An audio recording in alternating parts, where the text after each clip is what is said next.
The year was 1857, and Illinois was still a patchwork of wild fields, crude homesteads, and small frontier towns built along dusty wagon trails. Winter was only beginning to melt into spring, and the rivers ran high with thawing snow. It was during this restless time that a man named Silas Merrin arrived in Pike County, leading a tired mule and carrying nothing more than a canvas bag, a half-broken rifle, and a family Bible that had seen better years. No one in town knew much about where he'd come from. He said he'd worked on a sawmill down by the Ohio River, but others whispered he'd been run out after a fight over a woman. There was something about his way of speaking, polite but guarded, that made people cautious. He was not the type to stay long anywhere, yet his eyes often lingered on things that might belong to him one day: a good stretch of land, a sturdy house, a woman with strong hands and a kind face. When Silas reached the small township of Pleasant Hollow, he found work cutting timber and building fences. He had a knack for fixing things: wagons, plows, broken doors.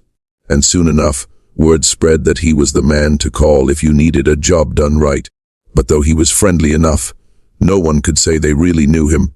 He never talked about family, and when asked if he had a wife, he'd only smile thinly and say, "Not yet." That "yet" carried a weight. A few miles outside the township lived Margaret Allen, a widow since the riverboat tragedy of '55. Her husband, Thomas Allen, had been a carpenter, strong, respected, and steady, until the day the steamboat Starlight Belle struck a snag on the Mississippi and went down with nearly everyone aboard. Margaret had been left with two daughters, Clara, then 19, and Rose, only 16. The Allens were not rich, but they were proud. They had a small farm, a weathered house with white-washed walls, and a few head of livestock. The women worked hard to keep the place going, and the locals admired their perseverance. But the loss of Thomas had hollowed something inside the home. There were nights when Margaret sat by the window long after dark, staring toward the river, as if she might still see the reflection of a lantern bobbing on the water. When Silas Merrin came to her door one Sunday afternoon asking for a place to rent, she looked at him with the cautious kindness of a woman who had seen too much grief to trust easily. He offered fair pay and promised to do repairs on the house. Margaret agreed, mostly because she needed the extra help, but also because something in his voice reminded her of her late husband, and so began his stay at the Allen farmhouse. From the start, Silas worked with quiet purpose. He fixed the leaking roof, mended the coral fence, and helped plow the first spring field. He read from his Bible at supper and bowed his head with them during prayer. It was hard not to feel safer with him around. Margaret found herself smiling again, something she hadn't done in months. She would bring him coffee during his morning chores, sometimes lingering a moment too long by the barn door. Silas noticed, of course. He noticed everything. But it was Clara, the eldest daughter, who truly caught his attention. Clara was serious, minded, with her father's sense of order and her mother's soft features. She was used to leading, used to protecting her mother and sister. When Silas complimented her work, she blushed, though she pretended not to care. And when she came down to supper in her clean Sunday dress, Silas would always glance up just a second too long before bowing his head to pray. Rose, by contrast, was light-hearted and curious, the kind of girl who still believed laughter could cure loneliness. She teased Silas, asking if he'd ever been married, if he could dance, if he'd ever killed a man like folks said out west. Silas laughed her off, but her playfulness stirred something old and dangerous in him. In the evenings, the three women would sing hymns while Silas played the fiddle he'd traded for in town. He said it reminded him of home, though he never said where home had been. To the neighbors it seemed harmless, a lonely widow and her daughters taking in a boarder who helped with the farm. But inside that small house, the air began to thicken with unspoken longing. As the months went by, the lines between tenant and family blurred.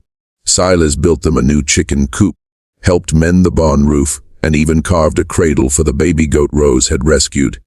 In exchange, Margaret cooked his meals and washed his clothes. He started calling her Mrs. Allen, though his tone grew softer, more personal, with each passing week. Clara found herself drawn to him, even when she tried not to be. He was strong, confident, and capable. Everything she missed since her father's death. When he smiled at her, it felt like warmth in winter. Yet at night, when she heard footsteps outside her door, she wasn't sure whose heart was truly being tempted, hers or her mother's. Rose, meanwhile, grew more distant from her sister. She resented Clara's quiet grace and envied the way Silas's gaze lingered on her during supper. One night, after too much cider, she told her mother, "Clara acts like she's the only one who can make him happy. But men don't belong to saints, Mama. They belong to who makes them feel alive." Margaret had no answer for that. She only prayed harder. By late autumn, a storm swept through Pike County, tearing down fences and flattening crops. Silas worked tirelessly to keep the farmhouse intact. That night, lightning struck a tree near the barn, setting it ablaze. Silas rushed into the flames to free the livestock, while Margaret and the girls hauled water from the well. When the fire was finally out, they were soaked, shaking, and exhausted. Inside the house, Silas took Margaret's hands to steady her. She looked up into his eyes, and for one heartbeat, saw not her boarder but a man who could protect her from the world. Clara saw it too, from the stairwell, her face pale as the moonlight that streamed through the broken window. That night, she wept into her pillow, while Silas sat alone by the fire, staring into the coals, his jaw clenched. He knew the balance had shifted, and that whatever had begun inside that house could no longer be stopped. By the time the next spring rolled around, the Allen farmhouse had changed. What was once a modest, grieving home had become a place whispered about in town, though none dared to say it openly. Everyone knew that Silas Merrin, the mysterious boarder, had grown far too close to the Allen women, but no one could quite tell which of them he loved, or which of them loved him back. It began innocently enough. Silas and Clara Allen, the eldest daughter, were often seen together mending fences, planting corn, or hauling water from the creek. To onlookers, it looked like the budding affection of two hard-working souls, the kind of romance that seemed pure and earned through toil. When Clara spoke of him to the neighbors, she said, "He's a good man, steady and kind. The Lord must have sent him." But beneath the surface, things weren't so steady. Margaret, Clara's mother, had grown increasingly dependent on Silas's presence, not just for labor, but for companionship. And Rose, the younger sister, lingered around him far more than was proper. The air in the farmhouse was thick with unspoken desire, jealousy, and confusion. Still, when Silas proposed to Clara in the late summer of 1858, the town rejoiced. The widow's daughter was marrying a hard-working man, and perhaps at last, the family's fortune would turn. The local preacher, Reverend Burton, agreed to officiate the small ceremony under the great oak tree behind the Allen home. The day of the wedding was bright and clear. Silas wore a clean shirt and a borrowed jacket, and Clara, radiant in her mother's mended wedding dress, could not stop smiling. Her mother wept tears of joy, and Rose stood quietly by her side, her eyes distant. When the preacher declared them husband and wife, Silas kissed Clara's hand instead of her lips, a gesture the townsfolk took as modesty. But Margaret, watching closely, noticed how his eyes flickered toward Rose, standing barefoot in the grass, the sunlight glinting off her hair. It was a fleeting moment, but one Margaret would never forget. After the marriage, Silas took charge of the farm as if it were his own. He worked long hours and spoke little. Clara adored him at first. His strength, his decisiveness, the way he seemed to know exactly what needed to be done. But soon, she began to feel like a guest in her own home. He decided when the crops were planted, what money was spent, and even where her mother and sister should help. Margaret didn't mind his leadership. It made her feel secure, but Clara began to see the shadow behind his confidence. Worse still, Rose seemed drawn to him in ways that crossed the line between family and temptation. Silas often praised her spirit, her laughter, the way she brightened the house. He carved her a wooden locket for her birthday, claiming it was just a gift for the child of the home. Clara's jealousy grew quietly, eating at her heart. When she confronted him one evening, Silas only smiled and said, "You're seeing ghosts where there are none, wife. You worry too much." But the ghost was real, Autumn came, and with it, hardship. Clara's pregnancy, a blessing, she thought, became a trial. She grew weak, pale, and sickly. Margaret nursed her daily while Silas tended the fields. In her fragile state, Clara began to rely on Rose for help. One night, Clara woke to the faint sound of footsteps outside her room. A man's heavy tread, then a soft knock at Rose's door. She froze, heart pounding, listening. There was a whisper, then silence. The next morning, she asked her sister if she'd slept well. Rose smiled too sweetly and said, "Better than most nights." The words burned like acid. Within weeks, the truth became impossible to deny. Clara saw how Rose avoided her gaze, how Silas seemed gentler toward her, how his tone changed when he said her name. It was Margaret who finally confronted him, trembling with anger and shame. "Silas Merrin," she hissed, "you took vows before God. Don't you dare bring ruin to this house." Silas stared at her for a long moment, then replied coldly, "God made us all sinners, Mrs. Allen. Some of us are just honest about it." That was the day Margaret stopped defending him. Clara's condition worsened through the winter. On the night of December 19th, 1858, she gave birth to a stillborn child.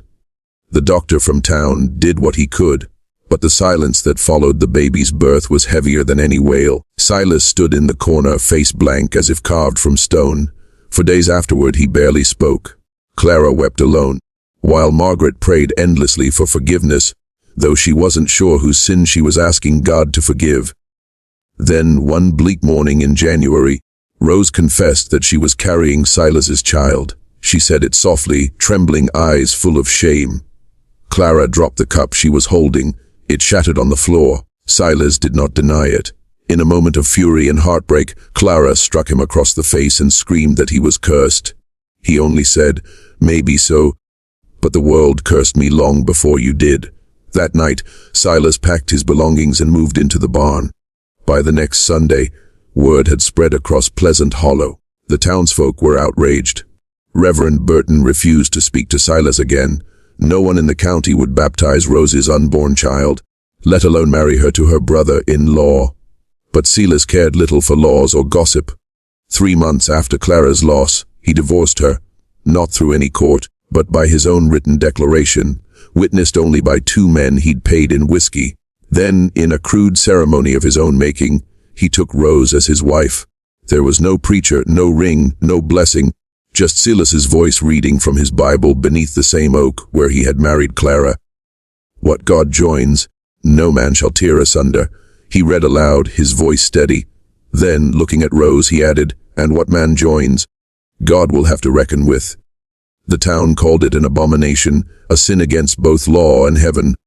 Margaret locked herself in her room for 3 days, refusing to eat or speak. When she emerged, she looked 20 years older. By summer, Rose's belly had grown, and Clara had left the farmhouse for good, moving into a widow's home in Griggsville. The once happy Allen household had become a place of whispers and shame. And though Silas worked the fields as though nothing had changed, every man in town knew that something unnatural had taken root in that house. Something that would fester, rot, and eventually destroy them all. After the scandal of Silas Merrin's second marriage, the once respected Allen name became a stain whispered about in every church pew and mercantile shop from Pleasant Hollow to Griggsville. The story spread fast. A man had taken 2 sisters, and now the younger one, Rose Allen Merrin, was heavy with his child. Neighbors stopped calling. The preacher stopped visiting. Women who used to trade butter and milk with Margaret Allen crossed the road rather than meet her eyes. But none of that mattered to Margaret. At least, not at first. She was consumed by shame and confusion, trapped in a nightmare she hadn't seen coming.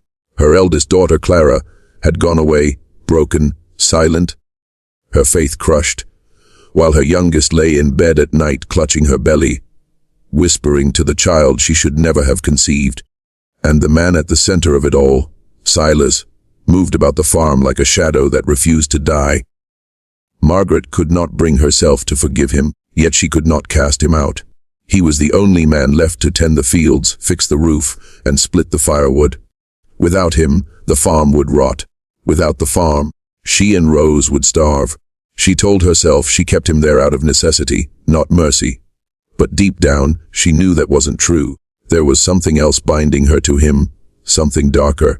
At night, when she heard his boots creak across the wooden floor, or the faint murmur of his voice reading from the Bible to Rose, she felt her heart twist in a way that frightened her. The same voice that had comforted her after her husband's death now filled her with shame. And yet, when he passed her in the hallway, his sleeve brushing hers, she felt her breath catch. She hated herself for it. Silas seemed to sense her weakness. He had a gift for reading people, for finding the softest spot in their hearts and pressing until it gave. One night, as they sat in the dim lamplight, Margaret said, "I can't bear what you've done to this family." Silas didn't look up. "You think I wanted this?" "God tests every man, Mrs. Allen. Some fail early, some late. I just happened to fail where everyone could see." There was no apology in his tone, only wariness, maybe even sorrow. And it was that sorrow that pierced her heart. In the summer of 1859, Rose gave birth to a frail baby boy with hair as white as milk. The child didn't cry much, and his eyes seemed unfocused, as if he couldn't quite see the world he'd been born into. The midwife, after a long silence, simply muttered, "Sometimes the Lord makes the innocent to carry the burden of the guilty." Rose never recovered her strength after childbirth. Fever came, then coughing fits, then silence. Within a month she was dead. Margaret buried her youngest daughter on a rainy morning beneath the same oak tree where both weddings had been held. The first joyful, the second blasphemous. Silas stood beside her in the mud, the infant bundled in his arms. He said nothing, not a word of prayer or regret, only stood still as the rain ran down his face. When the last clod of earth hit the coffin, Margaret fell to her knees and wept like a mother who had lost both daughters in the same year. One to sin, the other to death. That night, she sat by the fire, the sound of the storm still echoing in her ears. Silas came in quietly, the baby asleep in his arms. He handed the child to her. "He needs milk," he said softly. She took the baby, felt its fragile warmth, and for the first time in months, something human stirred in her heart. Not anger, not fear, but compassion. It was that compassion that became her undoing. Through the fall and into the next year, Margaret and Silas lived like ghosts under the same roof. They rarely spoke of Rose, but her memory haunted every room. The baby, named Samuel after Margaret's late husband's father, grew slowly, weak and sickly, but alive. The townsfolk watched from a distance. Some claimed they'd seen Silas working shirtless in the fields, while Margaret brought him water. Others said they saw him sitting on the porch with the widow after dusk, heads bowed close in conversation. The rumors grew crueler with each telling. One afternoon, Reverend Burton rode up to the farmhouse and asked to speak with Margaret alone. "Sister Allen," he said gravely, "you've suffered enough for that man's sins. Send him away. He'll drag you down to hell with him." Margaret's voice trembled. "He's the father of my grandson. He works the land. I've no one else." Burton's eyes softened, but only slightly. "You're a God-fearing woman, but even the righteous can fall. Do not mistake pity for forgiveness." That night, Margaret couldn't sleep. She paced the floor, torn between faith and loneliness, duty and desire. Silas sat by the fire, the glow outlining the hard lines of his face. When she finally spoke, her voice was barely a whisper. "I don't know how to forgive you, Silas, but I can't seem to hate you either." He turned to her, eyes hollow. "Then maybe that's punishment enough." For a long time, neither moved. The only sound was the baby's soft breathing. Then Silas reached out and took her hand. She didn't pull away. By the start of 1860, word spread that Margaret Allen and Silas Merrin were living as man and wife. No preacher had blessed it, no paper recorded it, but everyone knew. The widow's shame was complete. She stopped going into town. Her hair turned gray within months. Her hands shook when she prayed. But when the baby smiled or took his first weak steps, she felt a flicker of something close to joy. And she clung to it, telling herself it was God's way of giving her another chance. Silas, however, seemed restless. He worked harder than ever but grew quieter, meaner. Some nights he would walk out into the fields and not return until dawn. Others, he sat staring into the fire with that same haunted look. Margaret tried to reach him. "You've made peace with the Lord, haven't you, Silas?" she asked one night. He didn't answer. He just looked at her with those dark, unreadable eyes and said, "The Lord and I, we don't speak much anymore." It was the last time she saw him truly human. When winter came, the baby fell ill, fever, chills, constant crying. Margaret prayed over him every night, but Silas refused to go for the doctor. "If the Lord wants him," he said, "the doctor won't stop it." Margaret finally walked to town in the freezing rain, pleading for medicine. No one would help her. The shopkeeper turned her away. The preacher's wife closed the door. When she returned home, the house was dark. Silas was gone, and the baby was silent. She found the child still and cold in his cradle. On the table lay Silas's Bible, open to a single verse. "The heart is deceitful above all things, and desperately wicked. Who can know it?" Jeremiah 17:9. Margaret fell to her knees and screamed until her voice broke. And though Silas did return days later, carrying no guilt, no explanation, something in her had finally died. By the summer of 1860, what little peace remained at the Allen Merrin farm had vanished. The land looked tired. The fences sagged, and the fields, once green and full, grew thin with weeds. But it wasn't just the soil that had turned barren. It was the hearts of those who lived there. The people of Pleasant Hollow had long memories, and the story of Silas Merrin, the man who had married 2 sisters and now shared his bed with their mother, had become more than scandal. It had become a legend of wickedness, a sermon told in every church and whispered in every kitchen. To outsiders, it was just gossip, but to the people of that small Illinois town, it was proof that God's wrath was real, and that sin, when left to fester, could poison an entire community. Margaret Allen Merrin, once known for her kindness and charity, became a ghost that haunted her own land. She no longer went to Sunday service. For every time she stepped foot in the church, she felt the stairs like knives in her back. At first, she tried to hold her head high. She told herself that she was just doing what needed to be done, that the farm had to survive, that her grandson's memory mattered more than the town's judgment. But her faith began to crumble under the constant weight of silence and isolation. When she did venture into town, to buy flour or kerosene, the whispers followed her. Children were called back inside. Women pretended not to see her. Men tipped their hats out of pity, not respect. And Silas, who had once been the talk of admiration, was now the name mothers used to frighten their daughters.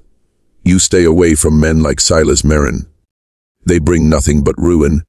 In late October, Reverend Burton delivered a sermon that would forever mark the turning point between the town and the Merrins.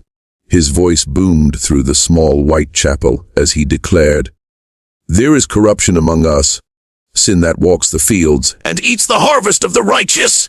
A man who took sisters to his bed and made a widow his wife stands unrepentant beneath God's sky. Until that sin is cast out, Pleasant Hollow will know no peace." No names were spoken, but everyone knew. That night the town elders met in secret. Some wanted to run Silas off the land. Others warned against violence, saying the Lord would punish him in his own time. But a few of the younger men, fueled by whiskey and outrage, decided not to wait for divine justice. They went to the Merrin farm after midnight, carrying torches and stones. They didn't set fire, not yet. They shouted insults, spat on the fence post, and nailed a crude sign to the gate that read, "A Duelter Inc East, Geodis QRSE. Margaret found it in the morning, her hands trembling as she tore it down. Silas only laughed, saying, "Let them talk. They can't burn what's already ashes." But she saw fear in his eyes that day, the first fear she'd ever seen in him. Winter came early that year. Snow fell heavy, and the roads turned to mud. The Allen Merrin farm became an island of silence, surrounded by a sea of judgment. When Silas went to the mill for grain, the miller pretended not to hear his order. When he tried to trade eggs for seed, the shopkeeper refused his coins. "Your money smells of sin," the man muttered. Even the children joined the cruelty. On one bitter afternoon, as Margaret and Silas rode their wagon through town, a group of boys threw stones, shouting, "Witch! Witch!" One struck the wagon wheel, another hit Margaret's arm. She turned to look at them, not with anger, but sorrow. "They don't know better," she whispered. Silas gritted his teeth, his hands white on the reins. That night, he said, "You still think God's watching over you, don't you? After all this?" Margaret looked at him for a long time, then answered softly, "He's watching. He just doesn't like what he sees." As the isolation grew, Silas began to drink. At first it was small, a flask hidden in his coat, a sip at dusk after the chores were done. But by Christmas, the bottle was never far from his hand. He'd sit by the fire, reading aloud from the Bible in a voice slurred and bitter. "The wages of sin is death," he'd quote, then laugh. Ain't that the truth, Margaret? Sometimes he'd mock the preacher, sometimes the townsfolk. Once, he hurled the Bible across the room so hard that it split its spine. Margaret picked it up carefully, dusted off the ashes, and said, "Don't mock what you don't understand." Silas stared at her, eyes glassy. "I understand just fine. God made me this way, and he made you too weak to stop me." She said nothing after that. But that night she prayed for the Lord to take him away. By sickness, by war, by whatever mercy heaven still had left. In April 1861, word reached Pleasant Hollow that the nation was at war. President Lincoln had called for volunteers to fight for the Union, and hundreds of young men left the farms and fields to march into history. For the people of Pike County, the war felt like both a curse and a cleansing. The preacher declared that it was God's way of purging the rot from his land. To everyone's surprise, Silas Merrin enlisted. He walked into town one morning, signed his name, and left without saying goodbye. The townsfolk took it as a sign that God had finally intervened. Some said the war would kill him, others that he'd never make it past the first march. For Margaret, his departure felt like both relief and abandonment. She watched from the porch as he rode away, a lone figure disappearing into the mist. The fields were silent but for the wind. Months passed. No letters came. The war raged far away, and Margaret's farm fell into ruin. Weeds overtook the fields, the barn roof sagged, and the house smelled of damp earth and grief. When townsfolk passed by, they crossed themselves. "That's the cursed farm," they whispered. "Nothing good grows there." But Margaret stayed. She tended the empty rooms, spoke to the silence, and prayed that when Silas returned, if he ever did, he might come back changed. Little did she know, he would return, not as a man seeking forgiveness, but as one carrying the final act of judgment. War changes everything, even in the quiet places that the smoke never reaches. When Silas Merrin left Pleasant Hollow in the spring of 1861 to fight for the Union, the people of Pike County thought the Lord himself had finally claimed his vengeance. They said, "A man like that won't come back. God don't let devils wear his uniform." But Margaret Allen Merrin, left alone on that cursed farm, did not rejoice. Her heart was too weary to hate, too broken to hope. She simply endured, the way widows and sinners always endure, one gray day after another. The farm was quieter than ever. The cornfields went to seed. The hens stopped laying, and the wind that howled through the broken boards of the barn sounded like the voices of the dead. Her daughters, her grandson, even her late husband. Every night, Margaret lit a single lamp in the window, a beacon for no one. She prayed out loud, though she was no longer sure who listened. "Lord," she whispered, "if he's out there dying, let him die clean. Let him die forgiven." But deep down, she doubted even that. When the preacher came to visit her that autumn, she barely recognized him. Reverend Burton, once bold and judgmental, now looked thin and uncertain. War had taken his own son, and grief had softened his tongue.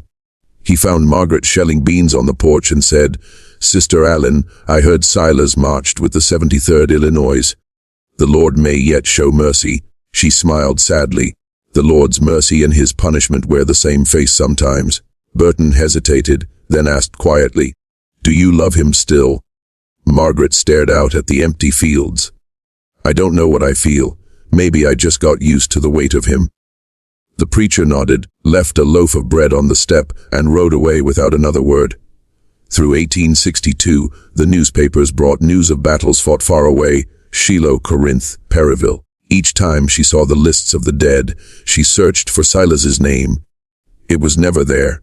Some nights she wondered if that was a mercy or a curse. Neighbors spoke of seeing soldiers return with missing limbs and hollow eyes. "War don't change men," one of them told her. "It just burns away the parts that hide what they already were." By winter, Margaret had resigned herself to solitude. She kept to the house, sewing by candlelight, her joints stiff with age. She would wake before dawn, light the fire, and whisper prayers for a man she didn't even know if she wanted back. Then, in the first thaw of March 1863, the prayers were answered, though not as she'd hoped. It was a grey afternoon when she heard the creak of the front gate. The wind carried the sound of boots crunching over frost. She stepped to the porch and froze. There, standing by the fence, was Silas Merrin, but he was not the man who had left. His uniform hung loose on his frame. His beard was unkempt, streaked with white. His eyes, those dark, hungry eyes, looked hollowed out as if something had been burned from inside him. "Silas," she whispered, her hands trembling. He nodded once. "You kept the place."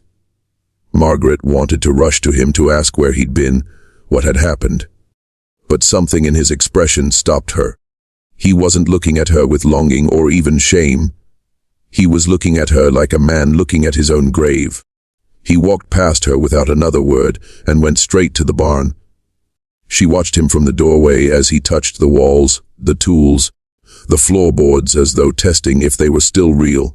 That night, over a cold supper, he finally spoke. "I seen things, Margaret," he said, staring into the fire.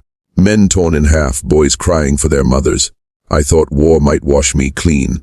But it just showed me what I always was." She said nothing, only clasped her hands until her knuckles turned white.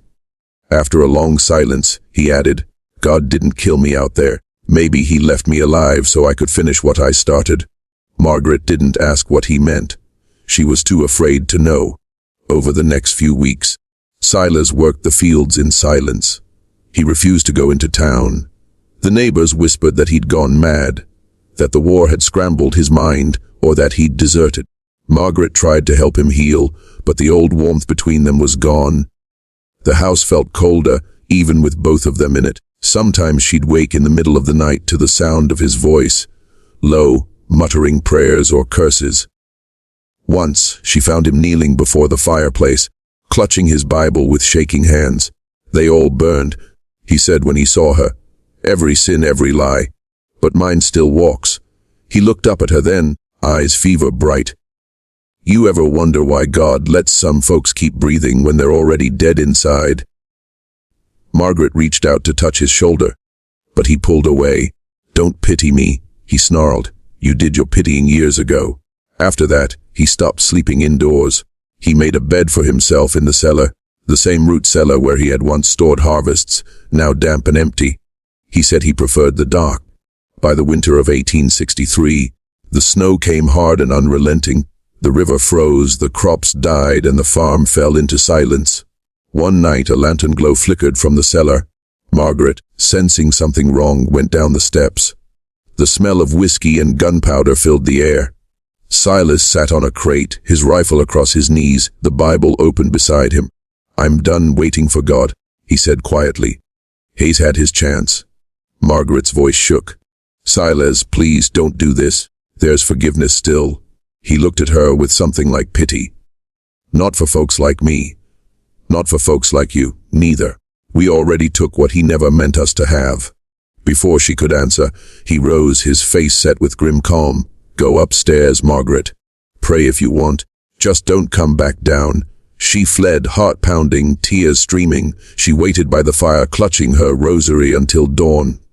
When the light finally came, the house was still. The wind whistled through the cracks. She called his name once, twice. No answer.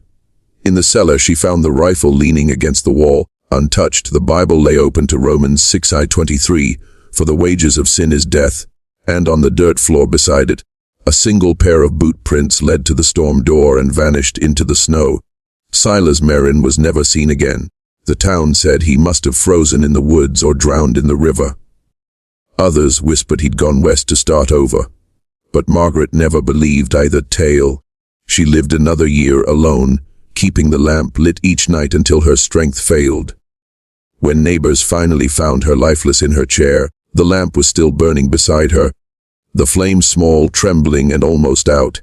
In her lap rested the same Bible, now closed, with a single verse underlined in her shaky years past. The war ended, new farms rose where old ones had rotted away, and the name Silas Merrin slowly slipped from conversation, but not from memory. Pleasant Hollow grew quieter, yet beneath its calm surface lingered the faint echo of what had happened there. The house on the hill, the Allen Merrin homestead, remained standing, its roof sagging, its windows dark. No one bought it, no one dared. To outsiders it was just an abandoned farm, but to the people who had lived through its shadow, it was a living sermon. Parents warned their children never to wander near, and when the wind whistled through its empty chimneys, the old folks said, "That's Silas, still paying for what he'd done." After Margaret Allen Merrin was found dead in her chair that cold winter morning of 1864, the townspeople buried her quietly in the churchyard. Only a handful attended: Reverend Burton, the gravedigger, and two women who had once called her friend. Her gravestone was simple: Margalan Marine 1809 to 1864, God have mercy. There was no mention of Silas, no family beside her. Yet every Sunday, people passed her grave and paused, some to whisper a prayer, others to shake their heads. To the younger generation, she became a cautionary ghost, a woman too weak to resist sin, too strong to die from it quickly. But in truth, Margaret's story was not just about weakness. It was about the weight of silence, how shame can outlast any war, and how a town's judgment can become its own kind of cruelty. The years after the war changed Reverend Burton more than anyone. His son's death at Shiloh and the loss of half his congregation to bitterness had broken something in him. He stopped preaching fire and brimstone. He stopped naming sinners. In 1866, he delivered a sermon that the people would talk about for decades. Standing before a hushed crowd, he said, "We were too quick to point and too slow to help. We shouted sin when we should have whispered mercy. We built gallows in our hearts for a man and woman already condemned by their own choices. And in doing so, we forgot that no one is beyond redemption, not even those who've wandered furthest from grace." Some wept. Others left the church in anger. But that sermon marked a change in Pleasant Hollow. From that day, the preacher would visit widows, drunkards, and outcasts without judgment. He was mocked for it, but he kept on, saying softly, "A community that forgets compassion will one day need it and find none." For 20 years, the Merrin farmhouse stood empty. Seasons came and went. Winters cracked the wood, vinters crept up the walls, and raccoons nested in the rafters. Yet somehow, the structure never collapsed. Children dared each other to touch its front door. None stayed long. They said strange noises came from the cellar at night.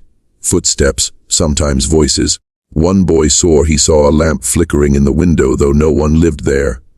By 1880, the house had become a local legend. Travelers on the county road would slow their wagons, peer at the decaying roofline, and ask, "Whose place is that?" The locals always answered the same: "That's the Merrin place, leave it be." To them, it wasn't just a ruin. It was a monument to what happens when desire breaks the bounds of decency and pride refuses to bend to repentance. Then, one January night in 1883, something stirred the town's old fears again. A drifter came through, a gray-haired man with a limp and a weathered Bible in his coat pocket. He stopped at the tavern, asked if the Allen Merrin farm still stood. The barkeep froze. "Ain't no reason to go up there, friend. That land's cursed." The man only smiled faintly. "So am I." No one saw him again after that night, but the next morning, the tavern keeper found something on the counter where the man had sat. A Union Army medal, tarnished but unmistakably real. That spring, a farmhand claimed he saw smoke rising from the Merrin chimney at dawn, though when he went to look, the hearth was cold. In the cellar, however, he found fresh footprints in the dirt. Whether that man was Silas Merrin returned to die on his land, or just another lost soul seeking refuge, no one knew. But after that, the whispers returned. Some sins don't die easy. By the time the 1890s rolled in, Pleasant Hollow was no longer the same tight-lipped village it had once been. The Civil War had turned boys into widowers and fields into graveyards. People had learned that moral purity could not keep sorrow at bay. When young couples went to the preacher for counsel, he no longer spoke of punishment but of consequence. The Merrins, He'd say, "Remind us that shame doesn't heal wounds, it only deepens them. Love, twisted by secrecy and pride, becomes poison. But truth, however painful, can still redeem." The story of Silas and Margaret became a kind of folk parable, told by lamplight. A man who took what was forbidden, a woman who mistook endurance for virtue, a town that mistook cruelty for righteousness. Each generation retold it differently, some as a ghost story, others as a moral fable. But all agreed on one thing: the wages of silence are as deadly as the wages of sin. By 1890, the Allen Merrin land was overgrown with wildflowers. Children gathered there each spring, not in fear but in quiet curiosity. The preacher, old and nearly blind, would sometimes walk up the hill and sit among the tall grass, whispering prayers for souls long gone. When asked why he went there, he'd answer, "Because forgiveness once spoken aloud keeps the dead from haunting the living." And so, slowly, the curse of that land began to fade. The stories softened. The bitterness thinned. The house finally collapsed in a storm one summer night, its timbers scattered like ashes across the field. But even after it fell, people still said they felt something in the air there. Not evil, not sorrow, but warning. History rarely remembers names like Silas Merrin's kindly, yet his story, and Margaret's, endured for a reason. It reminded people that sin doesn't always roar, sometimes it whispers. That good people can make ruinous choices. That entire communities can wound with their silence as deeply as one man can with his hands. In the end, the lesson that endured from Pleasant Hollow was this: judge not too quickly, for what you condemn today, you may one day become. And when mercy is withheld, it is mercy that the world loses, not justice that it gains. And so, the Merrin farm vanished into time, leaving behind nothing but a field, a few stones, and a story that generations would repeat, not to frighten but to remind that forgiveness once denied does not disappear. It waits, sometimes for years, sometimes for eternity.